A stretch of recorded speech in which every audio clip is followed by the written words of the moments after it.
Assalamualaikum warahmatullahi wabarakatuh. Saya Jian Cesaria Metawati dengan NIM J0414241156, mahasiswa akuntansi Sekolah Vokasi IPB University, akan menganalisis dua studi kasus terkait mata kuliah manajemen keuangan. Kasus yang pertama dari perusahaan farmasi bernama Aurora Biotech. Perusahaan ini membutuhkan modal baru atau pendanaan untuk rencana ekspansi fasilitas produksi. Untuk itu, perusahaan memiliki dua opsi yang dipertimbangkan. Pertama, menerbitkan saham preference, atau yang kedua, mengambil utang jangka panjang tambahan. Terdapat beberapa data yang telah diukur oleh perusahaan sebagai dasar keputusan jika memilih saham preference, yaitu dividen tahunan sebesar $6 dibayar per kuartal dengan nilai nominal saham $100 per saham, dan tingkat pengembalian yang diisyaratkan atau biaya modalnya sebesar 7,5%. Di sisi lain, para pemegang saham telah menyuarakan sinyal kekhawatiran terhadap pasar bahwa penerbitan saham preference mengindikasikan fleksibilitas keuangan yang lebih lemah, meskipun mereka tidak ada hak suara. Sementara, jika memilih utang jangka panjang tambahan, akan sama saja berisiko karena rasio utang perusahaan sudah mendekati batas internal. Kemudian, dari masalah ini, CFO Elena Marquez sebagai tim manajemen menganalisis mana yang lebih baik atau menguntungkan bagi perusahaan antara kedua opsi yang tersedia. Nah, pertama, jika perusahaan memilih opsi ke-1, saham preference sebenarnya bisa diperlakukan seperti perpetuitas tak terbatas karena tidak memiliki tanggal jatuh tempo. Sehingga langkah pertama, kita perlu menghitung nilai wajar dari saham preference-nya dengan cara membagi dividen tahunan dengan tingkat pengembalian pasar yang diisyaratkan, yaitu $6 dibagi 7,5% didapat $80. Nah, nilai inilah yang diperkirakan selaras dengan ekspektasi harga pasar yang seharusnya. Meskipun nilai nominal tadi sebesar $100 per saham, jika nilai wajar yang diterbitkan sebesar nilai nominalnya, maka besar kemungkinan investor akan mengalami kerugian modal instan, sehingga nilai wajar saham preference yang tepat itu adalah $80 tadi yang sudah kita perhitungkan menggunakan rumus perpetuitas. Lalu yang kedua, dari perhitungan saham preference tadi, kemudian kita bandingkan dengan opsi kedua, yaitu utang jangka panjang tambahan, dengan cara melihat biaya eksplisit dan implisitnya. Pertama, biaya eksplisit. Nilai saham preference tadi adalah biaya setelah pajak karena dividen tidak dapat dikurangkan dari pajak. Sedangkan utang jangka panjang tambahan yang bentuknya bisa berupa obligasi itu merupakan biaya sebelum pajak karena bunga utang menjadi pengurang pajak, sehingga biaya setelah pajaknya nanti itu akan lebih rendah. Kemudian untuk biaya implisit, obligasi itu dapat menimbulkan risiko gagal bayar sehingga bunga utangnya akan menjadi pemicu kebangkrutan perusahaan Aurora. Ini akan mencerminkan risiko leverage akan semakin meningkat. Sedangkan dividen preference dapat ditangguhkan tanpa memicu kebangkrutan, meskipun memang sifatnya ini kumulatif sehingga tidak berpengaruh pada rasio utang. Selanjutnya yang ketiga, dari perbandingan sebelumnya memang terlihat opsi kedua memilih utang jangka panjang tambahan akan lebih berisiko bagi perusahaan.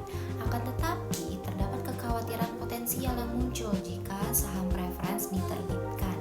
Antara lain yang pertama, perusahaan yang menerbitkan saham preference diindikasikan telah memiliki utang yang sangat besar dan tidak bisa lagi mendapatkan utang.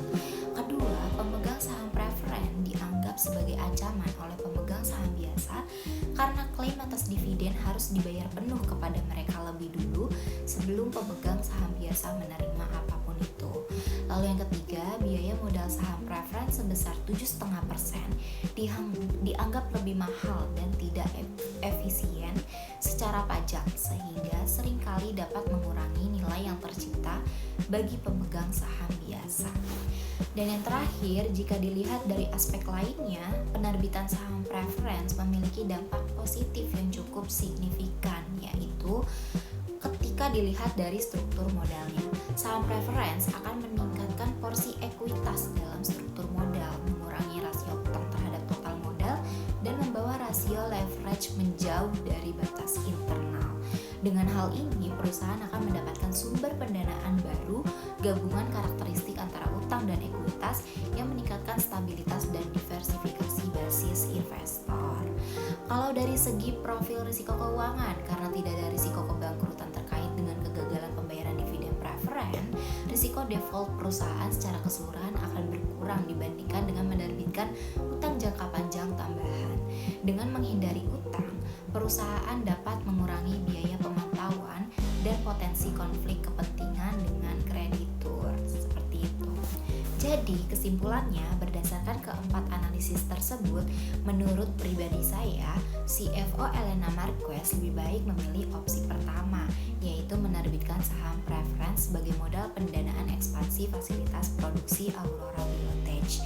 Kenapa? Karena penerbitan saham preference ini akan selaras dengan tujuan capital structure jangka panjang untuk mengelola risiko keuangan dan meningkatkan fleksibilitas pendanaan. Mengingat saham preference secara akuntansi adalah sebuah ekuitas sehingga tidak menambah beban utang. Berikutnya masuk ke kasus yang kedua, yaitu Ardenix Manufacturing Group adalah produsen peralatan industri menengah yang sedang membutuhkan modal untuk membiayai proyek ekspansi besar pada lini produksi otomatisnya. Nah, manajemen keuangan memilih untuk menerbitkan obligasi korporasi 10 tahun yang dianggap lebih menarik daripada pembiayaan bank karena suku bunga pasar telah stabil setelah periode volatilitas.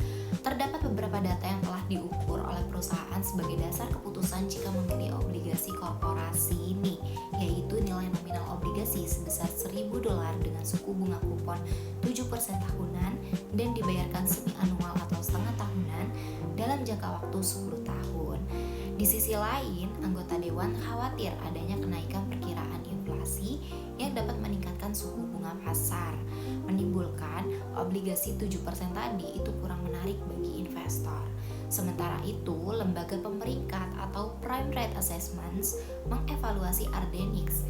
Jika peringkatnya lebih rendah dari yang diharapkan, itu dapat memaksa Ardenix menawarkan kupon yang lebih tinggi atau menjual obligasi dengan diskon. Kemudian dari masalah inilah CFO Lena Caldwell sebagai tim manajemen menganalisis dengan antisipasi sebagai berikut. Jika ekspansi meningkat sebesar 25%, itu akan menghasilkan pendapatan operasional dan mampu membayar kupon di masa depan. Akan tetapi, jika proyeksi ekspansi buruk, maka besar kemungkinan perusahaan akan mengalami tekanan likuiditas dan kesulitan melayani utangnya. Pertama, langkah awal yang harus dilakukan adalah menilai pengaruh ekspektasi inflasi potensi kenaikan suku bunga pasar tersebut terhadap permintaan investor untuk obligasi korporasi 10 tahun Ardenix. Keduanya sebenarnya sama-sama berdampak negatif secara signifikan. Kenapa? Karena berdasarkan prinsip present value, hubungan antara suku bunga pasar dan harga obligasi adalah terbalik. Jika pasar menaikkan suku bunga, investor akan menuntut tingkat diskonto yang lebih tinggi untuk mengkompensasi risiko inflasi. Hal ini tentu akan menurunkan nilai sekarang dari pembayaran kupon dan nilai pokok obligasi sehingga harga obligasi akan turun. Nah, karena obligasi Ardenix menawarkan kupon tetap 7% untuk membuatnya menarik bagi investor di pasar dengan suku bunga yang lebih tinggi, obligasi tersebut harus diterbitkan dengan harga diskonto atau dengan kata lain harga jual di bawah nilai nominal $1.000. Hal ini secara efektif meningkatkan biaya utang Ardenix melebihi tingkat kupon 7% dan membebani neraca perusahaan. Lalu yang kedua, terlepas dari kedua ekspektasi tadi, prime rate yang memberikan peringkat lebih rendah dari yang diharapkan juga mengindikasikan risiko gagal bayar yang lebih tinggi. Investor akan menuntut premi risiko yang lebih besar, memaksa Ardenix untuk menaikkan kupon untuk penerbitan berikutnya atau menjual obligasi dengan diskonto yang lebih dalam pada penerbitan saat ini. Selain itu, peringkat rendah dapat mengecualikan Ardenix dari investor yang memiliki batasan regulasi hanya berinvestasi pada obligasi berperingkat tinggi. Hal ini nantinya dapat menyebabkan masalah likuiditas pada penerbitan dan pembiayaan di masa depan.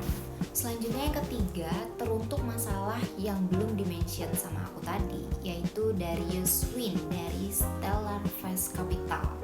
Cara mengetahui obligasi tersebut sesuai dengan strategi pendapatan tetap jangka panjang mereka adalah dengan melihat beberapa faktor kunci, yaitu pertama, evaluasi atas penerbitan obligasi ini. Apakah membuat Ardenix terlalu leverage, berutang tinggi, dibandingkan dengan perusahaan sejenisnya. Lalu yang kedua, mengukur kemampuan Ardenix untuk membayar kewajiban kuponnya dengan melihat laba sebelum bunga dan pajak atau beban bunganya. Sebagai margin rasio ini harus terindikasi kuat. Yang ketiga, menilai kualitas dan kepastian arus kas yang diharapkan dari proyek ekspansi itu sendiri agar mampu melihat kesanggupan membayar kembali utang pokok dan bunga di masa depan. Dan yang terakhir, memeriksa perjanjian utang untuk memastikan obligasi terlindungi dari tindakan manajemen yang berisiko di masa depan.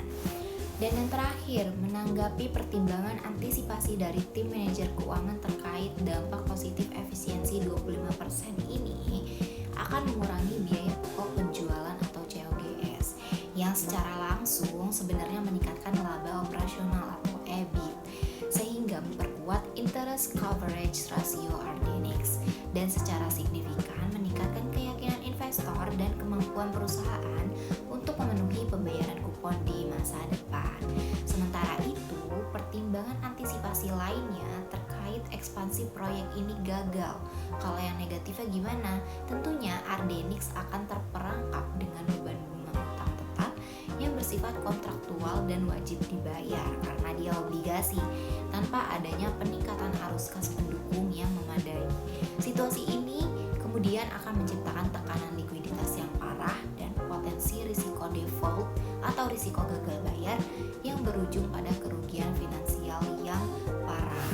Nah, jadi berdasarkan keempat analisis tersebut tadi, menurut saya pribadi, CFO Lena Caldwell harus berhati-hati dalam memilih opsi obligasi ini.